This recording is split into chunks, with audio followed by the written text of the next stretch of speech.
All right, so we are going through exercise 13b, question 1, and in this video I'm going through F, G, and H. Let's give it a go.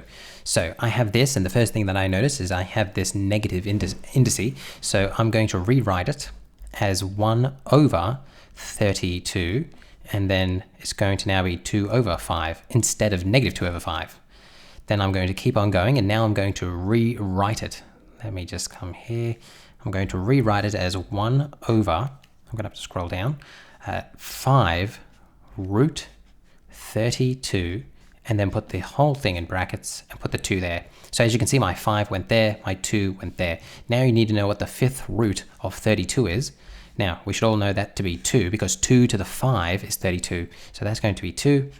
Then I'm going to square that. 2 squared is going to be 4. So that means my final answer is going to be 1 on 4.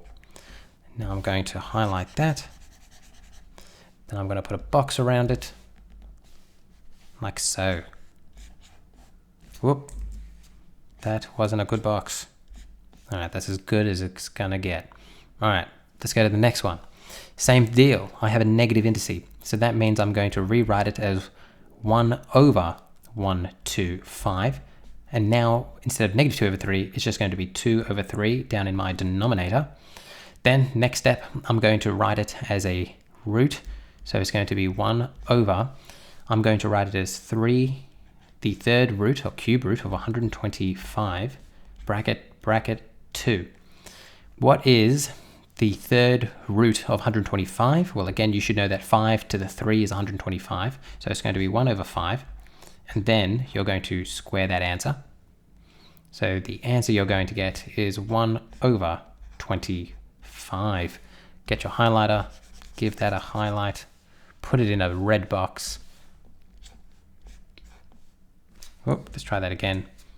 These boxes, they're very important. All right, let's come back up here. Let's do the last, but certainly not least. This one isn't negative, huzzah. So that means I can just straight away write it like this. 5 root 32 bracket 4. That is such an ugly bracket. How could I go on with that bracket looking like that? Good. Next thing that I'm going to do is say, well, the fifth root of 32, we've already seen that. That's going to be 2, because 2 to the 5 is 32. So that's lazy of the textbook. They should have given us something else. 2 to the 4. 2 to the 4 is, drumroll, 16. 16. So your answer to that one is 16. Again, if you're having trouble with all these powers and these cube roots, just take some time and write out all the powers of, 1 to 10, the first 5 powers, write them all down, memorize them, just keep them somewhere safe. All right, so they're your answers to those ones.